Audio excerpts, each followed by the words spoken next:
Kryeministri Berisha dhe Kryesocialisti Rama tentojnë të zgjidhin krizën presidenciale, pritet edhe prezantimi i emrave për kandidatura.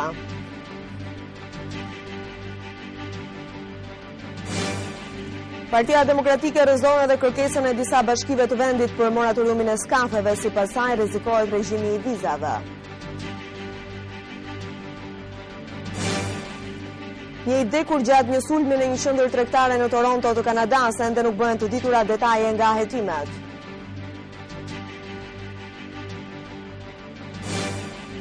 Lorenzo triumfon me Yamahën në çmimin e madh të Spanjës, në vendin e dytë spanjolli Pedrosa dhe në të tretin italiane Dovizioso.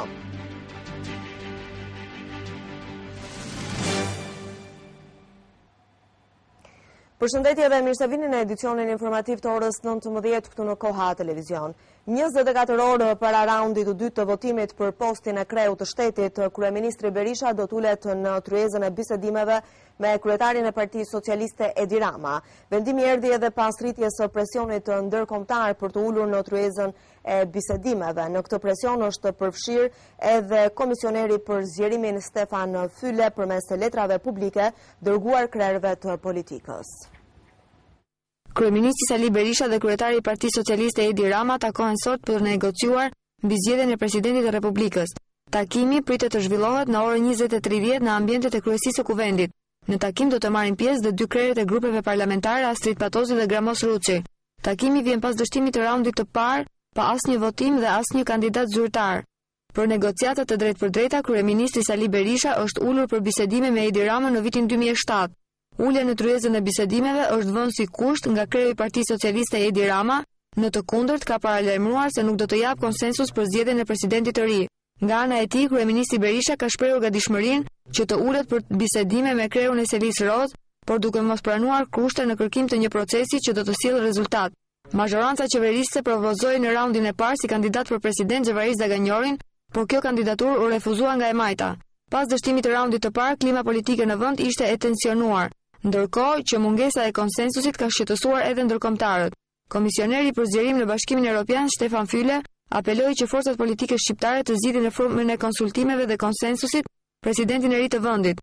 Fyle i ka kujtuar politikës shqiptare se dështimi i reformave dhe mënyra e zgjedhjes së presidentit të ri të vendit do të kushtozojnë Shqipërinë për statusin në Bashkimin Evropian. Ndërkohë, trojka e ambasadorëve ka kërkuar nga forcat politike në Shqipëri të gjejnë gjuhën e konsensusit.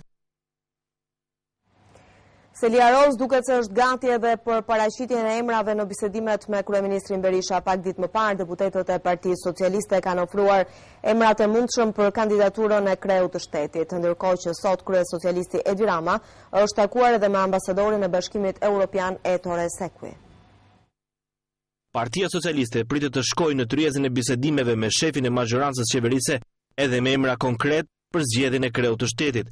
Vetëm pak ditë më parë, kryetari i Partisë Socialiste Edi Rama ka kërkuar grupit parlamentar të ofrojë emra për postin e kreut të shtetit.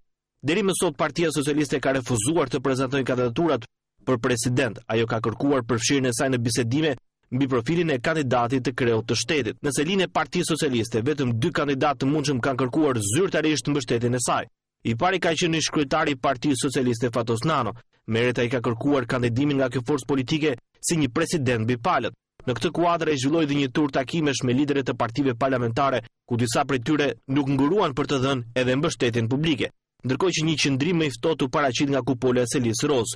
48 orë përpara raundit të dytë të votimit, ish lideri i Partisë Socialiste Fatos Nano kërcënoi kupolën e Selis Roz duke deklaruar se nëse nuk do ta kandidoni për president do të fillonte një tur në bazën e partisë duke përçarë edhe një herë të majtën në prag të zgjedhjeve të vitit 2013. Ndërkohë që vetëm një ditë më pas në Selis Roz është prezantuar dhe kandidati i majorancës Xhevaris Zaganjori, i cili zyrtarisht diskutoi me kreun e saj Edi Rama mbi qëndrimin e tij si një kandidaturë e mundshme e prezantuar nga majoranca qeverise. Në përfundim të takimit, ai refuzoi të jepte komente nëse kishte marrë ose jo mbështetjen e Partisë Socialiste. Ndërkohë që kryetari i Partisë Socialiste Edi Rama është takuar në orët e paradites dhe me ambasadorin e Bashkimit Evropian Ettore Sekui, nuk bëhen të ditura zyrtarisht se cilat kanë qenë debatet e këtij takimi.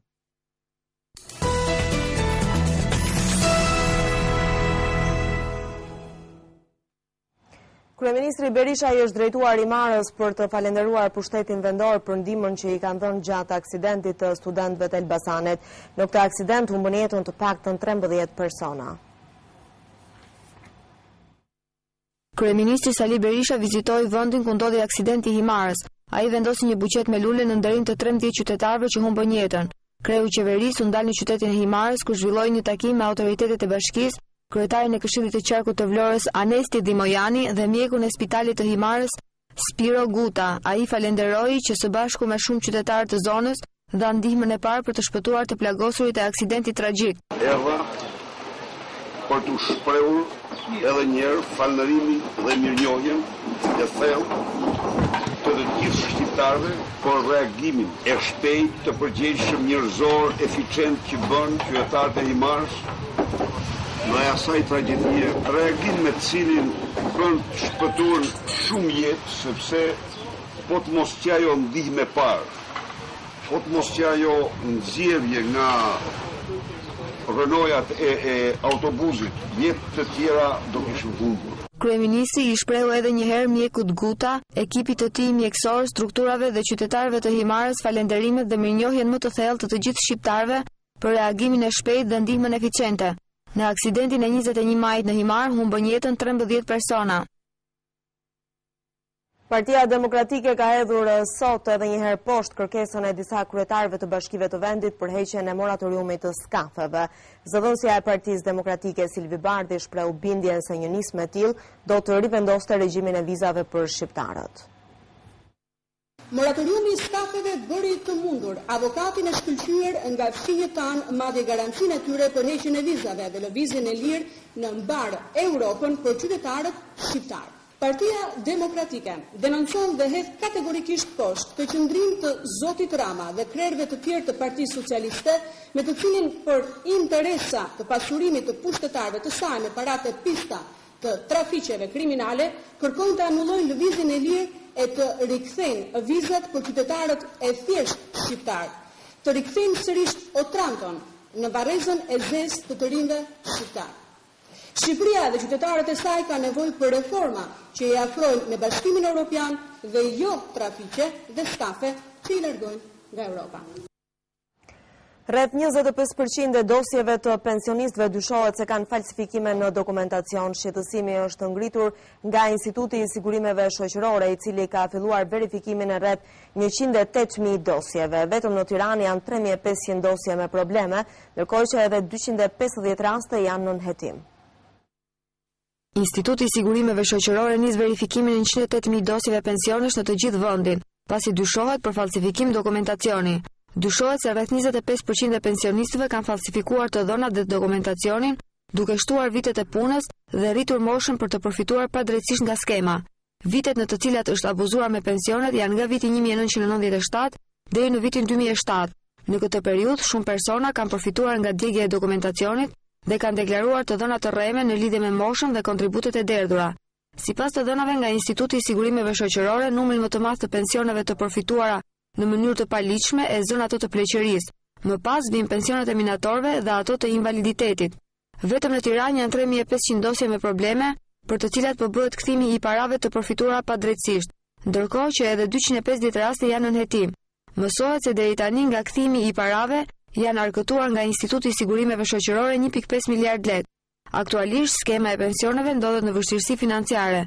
Institucionet financiare ndërkombëtare si Banka Botërore dhe Fondi Monetar Ndërkombëtar kanë pohuar se skema po shkon drejt falimentimit, ndërkohë që ky fakt është pranuar dhe nga institucionet financiare në vend. Raporti kontribues përfitues është 1.5 me 1, ndërkohë që për funksionimin e skemës së pensioneve duhet që ky raport të jetë të paktën 3 kontribues me 1 përfitues.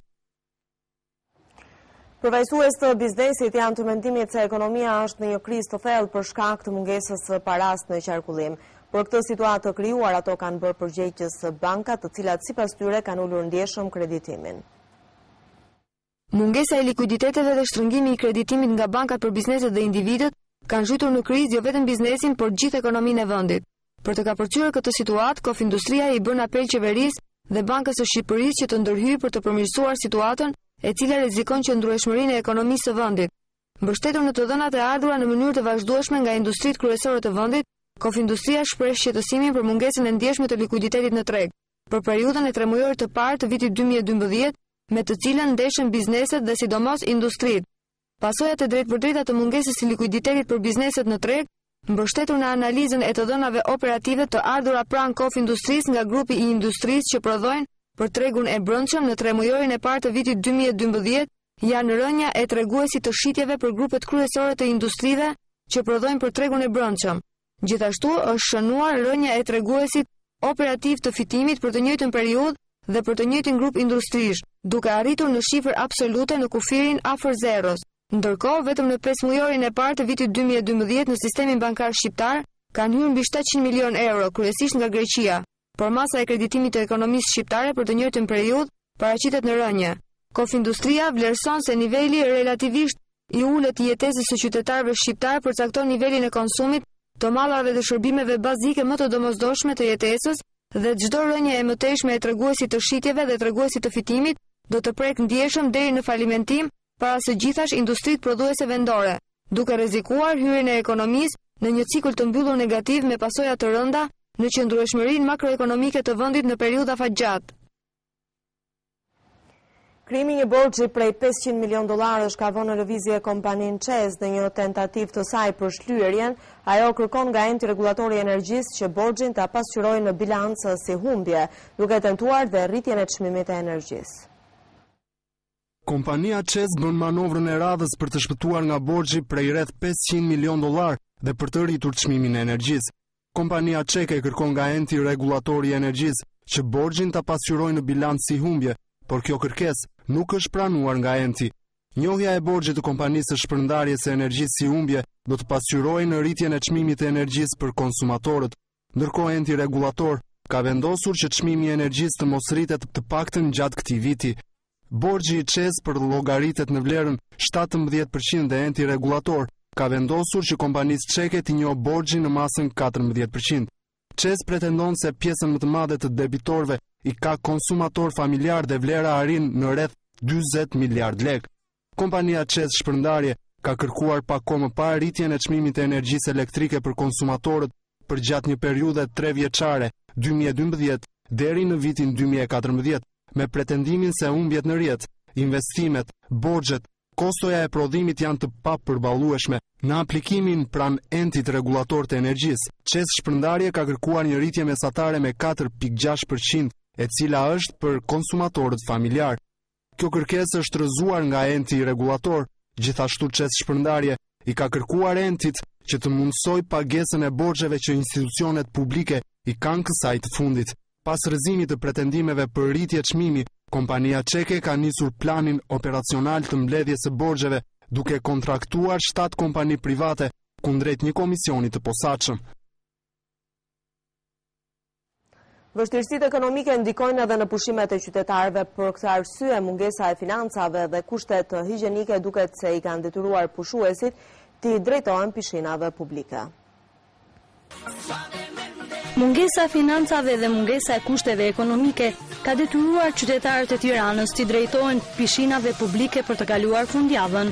Rritja temperaturave dhe në anën tjetër, marrja parasysh e një kostoje më të ulët për të pushuar, ka bërë që numri qytetarëve që kanë zgjedhur pishina të vinë në rritje. Pushuesit për mikrofonin e Koha Televizion thonë se këto çmime për ta janë më të përballueshme. Varet nga mundësia se sa kemi të shkojmë në det, për shembull, sepse nuk kemi makinë ose prindërit nuk kanë kohë të lirë dhe erdhëm këtu. Po koha e përshtatshme, edhe pushim relaks.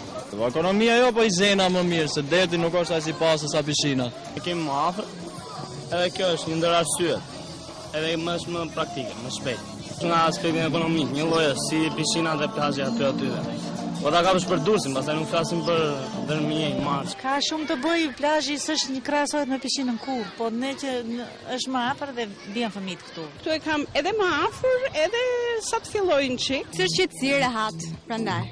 E kemi afër prandaj. Është më qetë, e kemi më afër dhe vendosim të vim këtu. Administratori pishinave Altin Çeliku thekson se sezoni pushimeve ka filluar që me 1 maj, por moti i keq nuk i ka favorizuar. Numri pushuesve sipas administratorit shkon në 300 deri në 400 vizitues në ditë. Përveç datës 1 maj që klientët tanë besnik erdhën, nuk kemi pasur mundësi të punojmë për kushtet atmosferike që kanë qenë. Kurse u bën dita e dytë sot, më që sezoni turistik filloi përsëri. kriza financiare bën që ata të zgjedhin pishinat dhe jo detin, jo vetëm për kushtet, jo vetëm për anën financiare, por edhe për kushtet që ne ofrojmë këtu. Edhe pse në fillim të sezonit për këtë verë, numri i qytetarëve që frekuentojnë pishinat është i lartë. Për sa i përket zgjedhjes së pishinave, çmimi është në varësi të kompleksit që zgjedh dhe kushteve që ofron secila. Në të shumtën e rasteve një bilet për të qëndruar sa orë dëshiron në pishinë është 400 lekë të reja dhe sipas qytetarëve ky çmim është i përballueshëm.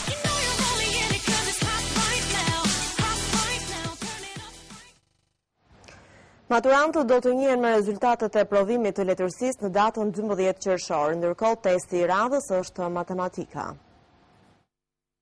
Data 12 qershor është afati i fundit për mbylljen e korrigjimeve dhe afishimit të provimit të maturës. Vlerësimi do të kalojë në 3 etapa. Faza e parë do të jetë korrigjimi nga një mësues i kualifikuar, i cili nuk ka të drejtë vendos notë, por vetëm të bëjë shënime për parregullsitë që konstaton me një ngjyrë të caktuar. Faza e dytë do të jetë një specialist i kualifikuar i cili për korrigjimin do të përdorë një ngjyrë të dallueshme nga e para. Sipas Ministrisë së Arsimit, nëse korrigjimet e tyre përputhen me njëra tjetrën, nuk do të kalohet në një vlerësim të tretë që do të vendosë përfundimisht notën. Të shtunën rreth 43.000 maturant në rang vendi kanë zhvilluar provimin e parë të maturës. Testi për secilin nga provimet e detyruara përmbante 25 pyetje. Në total nga ky test, maturanti duhet të grumbullojë 50 pikë, ndërsa testi për secilin nga provimet me zgjedhje do të përmbajë 20 pyetje, gjysma nga të cilat janë me përgjigje alternative dhe pjesa tjetër pyetje me zhvillim. Matematika është provimi i dytë me detyrim, ku maturantët do të testohen më 16 qershor, ndërsa provimet me zgjedhje do të zhvillohen në datë 13 qershor.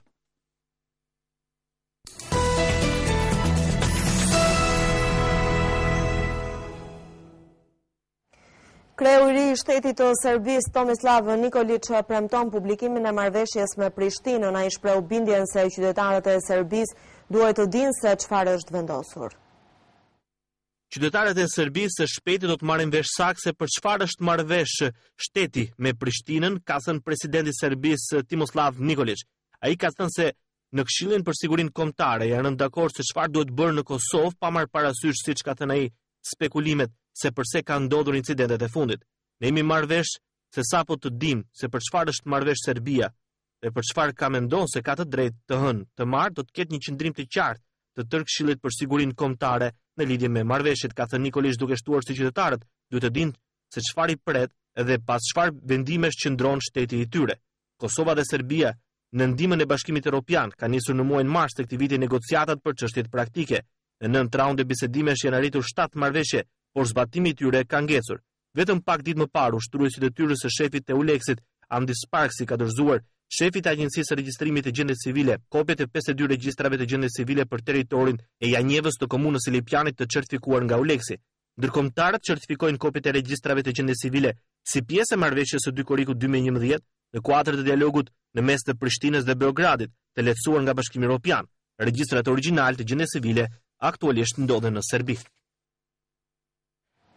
Shtetet e Bashkuara të Amerikës vendosin të rishikojnë strategjinë për vendosjen e luftanijeve amerikane. Sekretari amerikan i mbrojtjes Leon Panetta u përpoq të shmangte përshtypjen se ribalancimi i pranisë amerikane është një mënyrë për të sfiduar fuqinë në rritje të Kinës në rajonin e Azi Pajsorit. Sekretari amerikan i mbrojtjes Leon Panetta thotë se Shtetet e Bashkuara do të zhvendosin pjesën më të madhe të anijeve të tyre në rajonin Azi Pajsorit gjatë viteve të ardhshme si pjesë e ribalancimit ushtarak, për të garantuar praninë e fortë të vazhdueshme të Shteteve të Bashkuara në rajon. Panetta tha se Shtetet e Bashkuara do të zhvendosin 60% të flotës së tyre të Azi Pajsorit deri në vitin 2020. Aktualisht flota amerikane ka 285 kryqëzor, destrojera anije luftarake dhe nëndece që janë të ndarë në mënyrë të barabartë në rajonet e Atlantikut dhe Pajsorit. Sekretari Panetta u paraqiti planin aleatëve rajonal në forumin vjetor për sigurinë në Singapur. Strategjia jonë për të realizuar qëllimet afatgjate në rajonin Azi Pajsorit është të vazhdojmë angazhimin e vendosur në parimet e përbashkëta, parime që promovojnë rregullat dhe rendin ndërkombëtar për avancimin e paqes dhe sigurisë në rajon, tha Panetta. Shkurtimi i buxhetit të mbrojtjes do të ulë shpenzimet e Pentagonit në $487 miliardë gjatë dekadës së ardhshme, por Panetta tha se Shtetet e Bashkuara do të përdorin burimet e tyre për të avancuar teknologjinë e sistemeve të armatimit dhe të zëvendësojnë anije të vjetra me anije të reja më të avancuara. Ai tha se Shtetet e Bashkuara janë të angazhuara të ndërtojnë marrëdhënie të qëndrueshme ushtarake me Kinën. Pekini ka shtuar me shpejtësi praninë e tij në rajon krahas asaj amerikane, por Panetta përpoq të shmangte përshtypjen se ribalancimi pranisë amerikane është një mënyrë për të sfiduar fuqinë e rritje të Kinës në rajonin Azi-Pajsorit. Unë e krejtësisht poshtë këtë pikpamje për pikët tona për të përtërir dhe për të intensifikuar angazhimin ton në Azi janë plotësisht në përputhje me zhvillimin e rritjes së Kinës, tha ai. Kina ka treguar fuqinë e saj ushtarake në rajon vitet e fundit, mes të tjerash duke shkaktuar dhe mosmarrëveshje territoriale për burimet e detit të Kinës jugore. Megjithëse Filipinet, Vietnami dhe disa vende të tjera kanë pretendimet e tyre në ato ujëra, Kina pretendon se ato burime përkasin vetëm asaj. Sekretari amerikan i mbrojtjes Leon Panetta theksoi se çelësi i zhvillimit paqësor, të begat dhe të sigurt të rajonit Azi-Pajsorit është respektimi i ligjeve të kufive detar që kanë mbizotruar në rajon për dekada me radhë.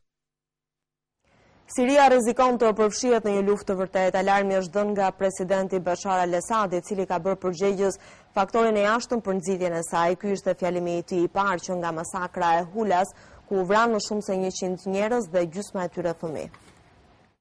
Presidenti Seris ka thënë se vendi po përballet me një luftë të vërtetë dhe për këtë fajsoi forcat e jashtme se po nxisin krizën. Presidenti Bashar al-Assad në fjalim përpara parlamentit tha se vendi po përballet me një luftë të vërtetë të ardhur nga jashtë. Ai tha se shteti po kalon fazën më kritike që nga përfundimi i kolonializmit. Mesazhi i Assadit ishte i njëjtë me fjalimet të mërshme, në të cilat ai fajson terroristët për të kryer ngritjen e vendit. Ai ishte fjalimi i tij i parë që nga masakra e Hulas, ku vranë më shumë se 100 njerëz, pothuajse gjysma e tyre fëmijë. Pak ditë më parë, shefi i Ligës Arabe, Nebil Al-Arabi, tha se i ka dërguar një letër Këshillit të Sigurimit të Organizatës së Kombeve të Bashkuara, përmes së cilës i ka kërkuar që të ndërmarrë të gjithë masat e nevojshme për të mbrojtur popullin sirian. Al-Arabi gjendet në Doha të Katarit, ku merr pjesë në një takim mbi Sirin, pas masakrës së javës kaluar në Hula, ku vdiqën më shumë se 100 njerëz, gjysma nga ata fëmijë. Ndërkohë komisionerja e lartë e OKB-s për drejtat e njerëzit tha se nuk mund të ketë amnesti për krime serioze të kryera në Siri. Vendimi për dënimin e ish-presidentit Hosni Mubarak ka nxjerrë në rrugë me mijëra protestues. Disidenti egjiptian dhe fituesi i çmimit Nobel kritikoi detajet e vendimit. Qindra protestues kanë pushtuar sheshin Tahrir të Kairos në një protestë kundër dënimit të ish-presidentit Hosni Mubarak dhe shefave të tij të sigurimit. Disa nga protestuesit kanë fjetur në çadra gjatë natës në shesh, që është epiqendra e revoltës kundër regjimit. Revoltë kjo që në vitin e kaluar rrezoi pas 3 dekadash në pushtet Mubarakun. Rreth 20.000 njerëz u mblodhën të shtunën në Tahrir pas një gjykatës dënoi Mubarakun me burg të përjetshëm, sikurse dhe ish-ministrin e brendshëm Habib Adli për rolin e tyre në vrasjen e më shumë se 800 protestuesve në revoltën e vitit kaluar, por liroi 6 shefat e sigurisë që ngarkoheshin me të njëjtat akuza. Protestuesit dënoi lirimin e tyre. Disidenti egjiptian Mohamed El Baradei kritikoi detajet e vendimit kundër presidentit rrëzuar Hosni Mubarak dhe ish zyrtarëve të Ministrisë së Brendshme, duke thënë se kjo ishte një mënyrë për ta dështuar revolucionin. Regjimi vjetër e bë veten në gjyq për pjekjet e vazhdueshme që ta dështojnë revolucionin, ka shkruar ndër të tjera El Baradei në Twitter duke referuar lirimit të 6 ish zyrtarëve të regjimit. Ish presidenti Mubarak u dënua të shtunën me burgim të përjetshëm. Në akuzat për vrasjen e protestuesve, me burgim të përjetshëm u dënua dhe ish ministri i Egjiptit Habib Al-Adli. Irani deklaroi se është gati të përgjigjet të çdo lloj sulmi të shtetit izraelit nën pretendimin e prodhimit të armëve bërthamore. Pak ditë më parë, Instituti për Shkencë dhe Siguri Ndërkombëtare me seli në Washington ka postuar pamje satelitore që sugjerojnë se Irani po përpiqet që të shkatrojë provat mbi kërkimet e armatimit. Lideri suprem i Iranit Ayatollah Ali Khamenei tha se çfarëdo sulmi i Izraelit ndaj Iranit do t'i kthehet prapa shtetit hebre si një rufe. Khamenei gjithashtu tha se dyshimet e komunitetit ndërkombëtar se Irani po ndërton armë bërthamore bazohen në gënjeshtra. Ai tha se Perëndimi kërkon që të shmang mendjet dhe opinionin publik nga ngjarjet ekonomike që po ndodhin në Shtetet e Bashkuara të Amerikës dhe në Europë. Khamenei bëri këto komente në një fjalim në shënimin e vdekjes së paraardhësit të tij dhe themeluesit të Republikës Islamike. Pak ditë më parë, Instituti për Shkencë dhe Siguri Ndërkombëtare me seli në Washington ka postuar pamje satelitore që sugjerojnë se Irani po përpiqet që të shkatrojë provat mbi kërkimet e mundshme për armë bërthamore në një zonë e cila nuk po lejohet të vizitohet nga inspektorët e Organizatës së Kombeve të Bashkuara. Pamjet tregojnë shkatrimin e 2 ndërtesave në objektin ushtarak të Parçinit në juglindje të Teheranit. Ky objekt ka ndërmarrë një vëmendje të veçantë kushtuar. Ky objekt ka marrë një vëmendje të veçantë të shtuar ndërkombëtare që nga viti i kaluar kur u shfaqën dhe pamjet e pastrimit pak kohë pasi inspektorët nga Agjencia Ndërkombëtare për Energjinë Bërthamore kishin kërkuar që ta vizitonin atë pjesë. Pamjet janë paraqitur anëtarëve të bordit të Agjencisë Ndërkombëtare të Energjisë Bërthamore në një seancë me dyert të mbyllura. Të paktën një person është vrarë në një qendër tregtare në Toronto të Kanadas, ka shkak është bërë sulmi nga një person i armatosur. Një sulmues i armatosur ka shtënë mbi njerëz në një zonë restorantesh në një qendër tregtare në Toronto të Kanadas, duke vrarë të paktën një person dhe duke plagosur 6 të tjerë. Të shtënat kanë ndodhur në qendrën Eaton, një nga qendrat më të ndjekura të Torontos. Autoritetet thonë se 2 nga të plagosurit janë në gjendje të rëndë shëndetësore. Njëri nga ta, një djalosh 13 vjeçar, por ato shtojnë se lëndimet kanë ndodhur ku njerëzit kanë shkelur mbi njëri tjetrin në përpjekje për të ikur nga ndërtesa. Sulmuesi ende nuk është zënë.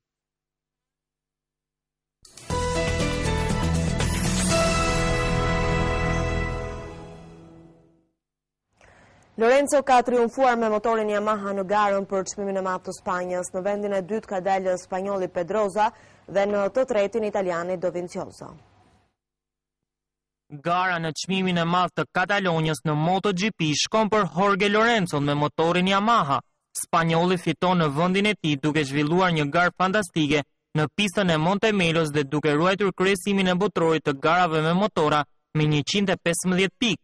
Lorenzo ka patur një duel mjaft interesant me bashkëkombasin e tij Dani Pedrosa, por që e ka parakaluar dhe më pas ka arritur të mbajë kryesimin deri në fund. Në vendin e dytë në këto gara përfundoi Dani Pedrosa me motorin Honda, e në të tretin italiani Andrea Dovizioso, që zhvilloi një garë të mirë dhe arrin podiumin e parë për këtë sezon. Vetëm vendi 4 për kampionin në fuqi të botës në MotoGP Casey Stoner, që nuk arriti të sigurojë pikë të shumta për të kundërpërgjigjur rivalit të tij Lorenzo. Megjithse pritej më shumë nga Valentino Rossi, italiani me motorin Ducati përfundoni shtati. Forma e mirë që kaloi në pistën e Francës pak javë më parë duke se ishte një ëndër e bukur për të dhe tifozët e tij, pasi 33 vjeçari mbylli një tjetër garë me pak pikë. Në përfundim të garës së 5 për këtë sezon në MotoGP, kryeson renditjen e përgjithshme Jorge Lorenzo, i ndjekur nga Casey Stoner, dhe diferenca mes tyre është 20 pikë, me spanjollin në vendin e parë, ndërkohë që gara e ardhshme që do të jetë dhe e gjashta për këtë sezon do të zhvillohet në datë 17 qershor në pistën e Silverstone-it në Londër të Anglisë, që është e gjatë 5 km 140 metra dhe do të zhvillohen 20 xhiro. Në prang të kampionatit evropian të futbollit, disa kombëtare kanë zhvilluar miqësoret e fundit. Holanda ka shkatruar me një rezultat të thellë Irlandën e Veriut në stadiumin e Amsterdamit, ndërkohë që betejë ka shkuar mirë edhe për Anglinë, që ka fituar me Belgjikën. Zgënjen Portugalia që humbet me Turqinë në këto takime testuese. Holanda ka shkatruar Irlandën e Veriut me rezultatin 6-0 në miqësoren e zhvilluar në prag të Europianit të 2012-s. Skuadra e trajnerit Bert van Marwijk ka luajtur një 90 minutash fantastik duke dhuruar spektakël dhe duke kënaqur të gjithë sportdarësit që ishin të pranishëm në stadium për të ndjekur skuadrën portokalli.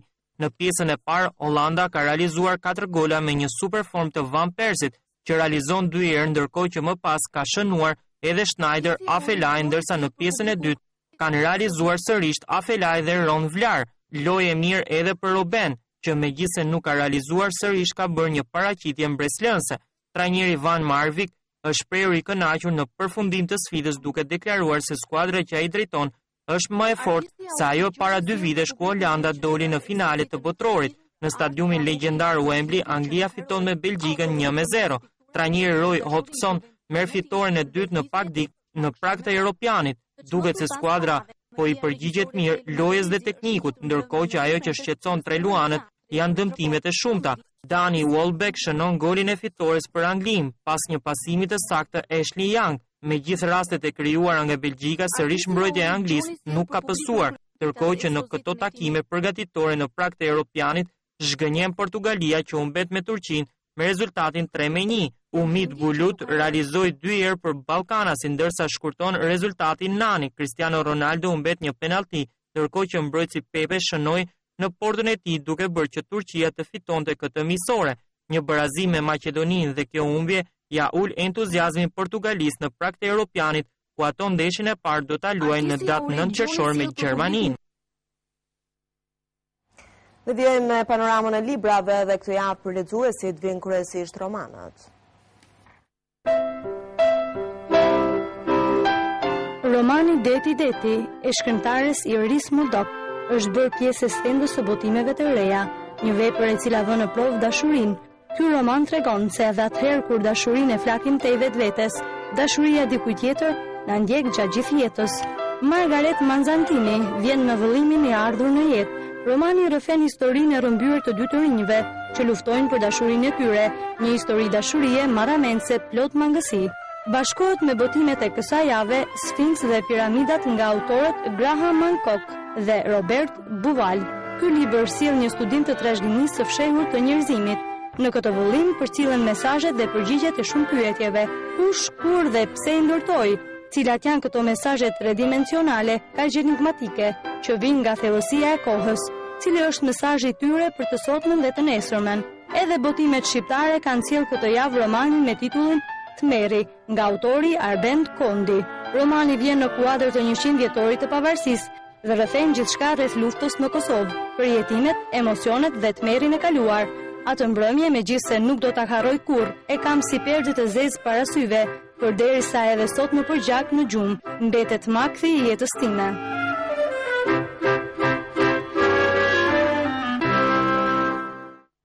Ka qenë gjithçka përgatitur për këtë edicion informativ. Unë ju falenderoj për vëmendjen tuaj. Bashkë mirupafshim.